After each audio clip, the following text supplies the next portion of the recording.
ఆంధ్రప్రదేశ్ ఖజానాపై ఖర్చుల భారం పడుతోంది. ఆదాయం 10% ఉంటే వ్యయం 26%కు చేరుతోంది. ఖర్చులు మరింత పెరగడంపై ఆర్థిక శాఖ కలవరపడుతోంది. నియంత్రణ అవసరమనే అభిప్రాయం వ్యక్తం చేస్తోంది. రాష్ట్ర గల్లా పెట్టే డీలా పడింది.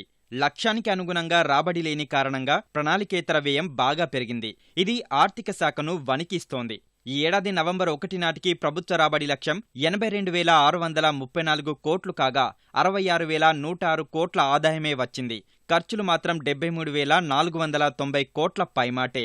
దీనికి తోడు కేంద్ర పన్నుల వాటాలో 44.45% మేర తగ్గడం, పెద్ద నోట్ల రద్దుతో ఏర్పడిన పరిణామాలు ఇవన్నీ ఖజానాపై తీవ్ర ప్రభావం చూపుతున్నాయి. ఈ పరిస్థితుల్లో ఖర్చులు తగ్గించుకోవడంతో పాటు పొదుపు చర్యలు ఒక్కటే తక్షణ మార్గంగా ఆర్థిక శాఖ వర్గాలు సూచిస్తున్నాయి. ఆదాయ వృద్ధి కేవలం 10% ఉంటే ఖర్చు వృద్ధి 26%కి చేరుకుంటోంది. నెలకు సగటున దాదాపు 5,000 కోట్ల రూపాయల రాబడి ఉంటే ఖర్చు 6,000 కోట్ల రూపాయలు దాటుతోంది. ప్రభుత్వ శాఖల్లో జరుగుతున్న ఖర్చులకు కళ్లెం లేకపోవడంపై ఆర్థిక శాఖ ఆందోళన చెందుతోంది.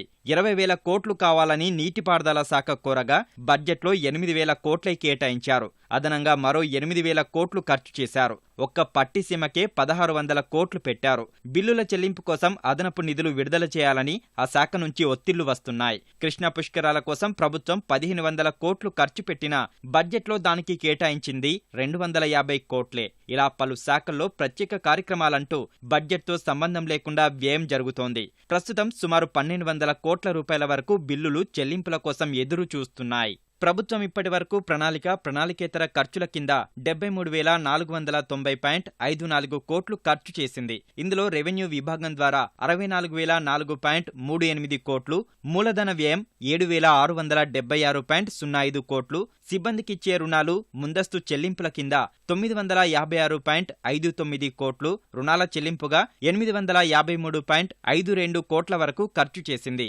ఆర్థికంగా ఇబ్బందికర పరిస్థితులు నెలకొన్న ప్రస్తుత తరుణంలో ఖర్చులపై మేలుకోకుంటే ఇబ్బందులు తప్పవని ఆర్థిక శాఖ హెచ్చరిస్తోంది.